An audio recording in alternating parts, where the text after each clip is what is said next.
Hi കൂട്ടുകാരെ, മറ്റൊരു സ്റ്റോറിയിലേക്ക് എല്ലാവർക്കും സ്വാഗതം. ചെമ്പനീർ പൂവിൻ്റെ നല്ലൊരു അടിപൊളി ട്വിസ്റ്റാട്ടോ. ആരും തന്നെ ഒട്ടും പ്രതീക്ഷിക്കാതെ ഒരു ട്വിസ്റ്റാണ്.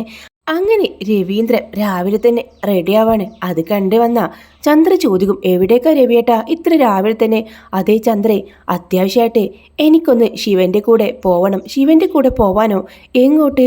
അതെ, അവൻക്കെന്തോ അർജന്റ് ഉണ്ടെന്ന കാര്യം. അവൻ കണ്ണൂരോ തിരുവനന്തപുരമോ എവിടെ ഒരു സ്ഥലം പറഞ്ഞു.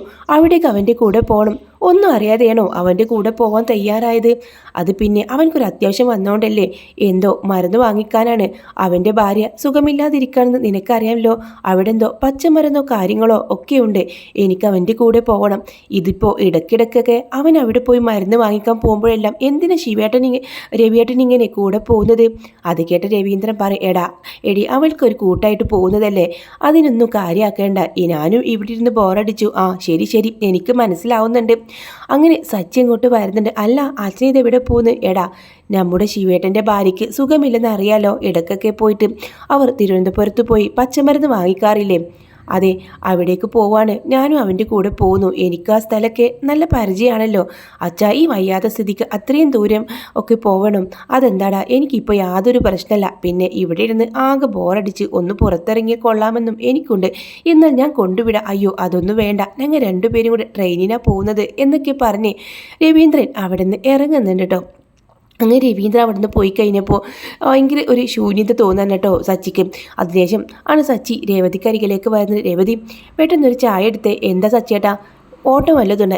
ഇന്ന് ഓട്ടത്തിന് ആരും വിളിച്ചില്ല. എന്നാലും ചായ എടുക്ക്, ഞാൻ പറഞ്ഞു എന്നുള്ളൂ.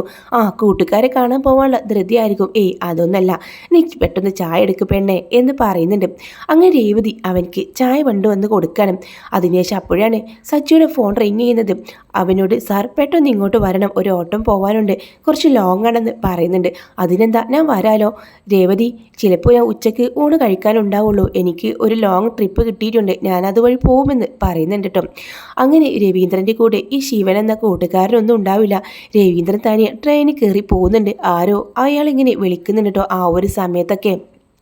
അങ്ങനെ അയാൾ ആ ഒരു വീടിൻ്റെ മുമ്പിലെത്താണ്. രവീന്ദ്രനെ കണ്ടതും അവർ ഓടി വരുന്നുണ്ട്. ആ ഒരു സമയത്ത്, രവിയേട്ട എന്താ ഇത്ര താമസിച്ച് വരാൻ എന്നൊക്കെ ചോദിക്കുന്നുണ്ട്. കുറച്ച് കുഞ്ഞു മക്കളൊക്കെ അവിടെ ഉണ്ടാവും. അയ്യോ, ഞാനവിടെ ട്രെയിന് കിട്ടി ഇങ്ങോട്ട് എത്തണ്ടേ, അതുകൊണ്ടാണ്.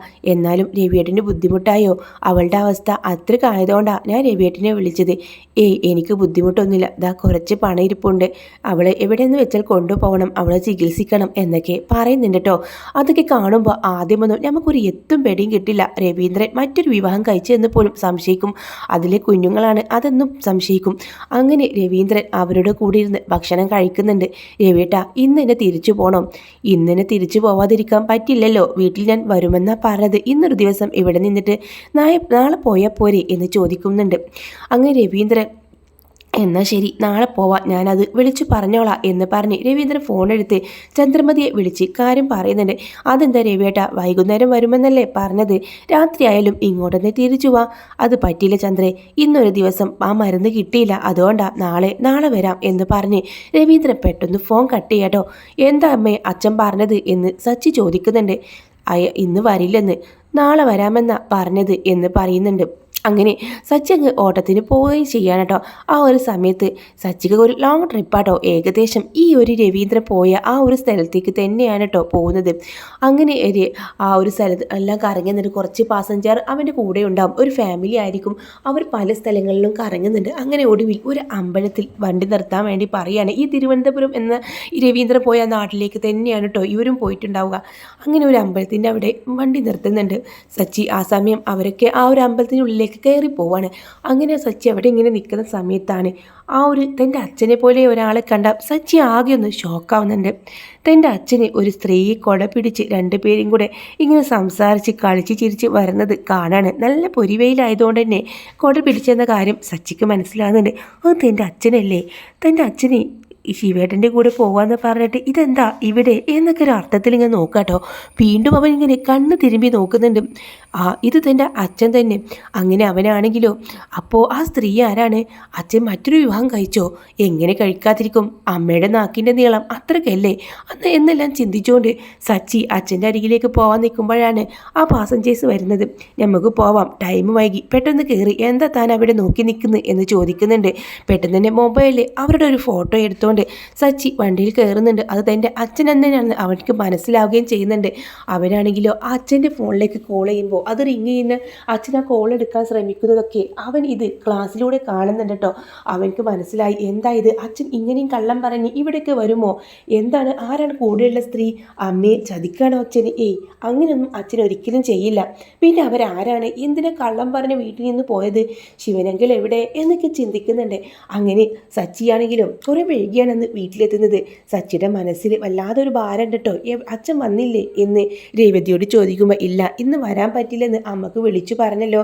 സച്ചിയുടെ കേട്ടതല്ലേ അത്? അത് ഞാൻ മറന്നുപോയി എന്ന് അവൻ പറയുന്നുണ്ട്. അങ്ങനെ സച്ചി ഉറങ്ങാതെ കിടക്കുന്നത് കാണുമ്പോൾ രേവതി ചോദിക്കും, എന്താ പറ്റിയത്? വന്നതിന് ശേഷം ഞാൻ ശ്രദ്ധിക്കാൻ തുടങ്ങിയതാ. സച്ചിയുടെ എന്താ പറ്റിയത്? എന്തെങ്കിലും പ്രശ്നമാണോ? ഒരു പ്രശ്നമല്ല, നിനക്ക് തോന്നുന്നതാ എന്ന് പറഞ്ഞ് പെട്ടെന്ന് തന്നെ സച്ചി മൂടി പുതച്ച് കിടക്കാട്ടോ. പക്ഷേ മൂടി പുതച്ച് കിടക്കുന്നുണ്ടെങ്കിലും സച്ചിയുടെ മനസ്സിലെ ഭാരം അതങ്ങ് ഒട്ടും പോകുന്നില്ല കേട്ടോ. എന്താണ് സംഭവിച്ചതെന്ന് അറിയാതെ അവൻ്റെ മനസ്സിങ്ങനെ വിങ്ങി പൊട്ടാണ്. അങ്ങനെ പിറ്റേ ദിവസം രവീന്ദ്രൻ രാവിലെ ആയിട്ടൊന്നും വന്നിട്ടില്ല. ആ ഒരു സമയത്ത് അവൻ പുറത്തേക്ക് പോകുമ്പോഴാണ് ഈ ശിവനെ കാണുന്നത്. അല്ല, അച്ഛൻ്റെ കൂടെ നിങ്ങൾ പോകുന്നുണ്ടെന്ന് പറഞ്ഞിട്ട് എന്ത്, എവിടേക്ക്? ഞാനെവിടെയും പോയില്ലല്ലോ. അല്ല, അച്ഛൻ എന്നെ വിളിച്ചായിരുന്നു, ഞാൻ പുറത്തെവിടെയും പോകുന്നുണ്ടോ എന്ന് ചോദിച്ചു. ഞാനില്ല എന്നും പറഞ്ഞു. എനിക്ക് പോകാനുള്ള സമയമായിട്ടില്ല, അവളുടെ മരുന്ന് കുറച്ചും കൂടെ ഇരിപ്പുണ്ട്. പിന്നെ മോനെ അത്രയും ദൂരമൊക്കെ പോയി മരുന്ന് വാങ്ങിക്കണമെങ്കിലും കയ്യിൽ നല്ല കാശ് വേണ്ട. ആ കാശില്ലാത്തതുകൊണ്ട് ഞാൻ പോയിട്ടില്ല. പോണ സമയത്ത് രവീന്ദ്രനെ വിളിക്കണമെന്ന് കരുതിയിരിക്കുകയാണ്.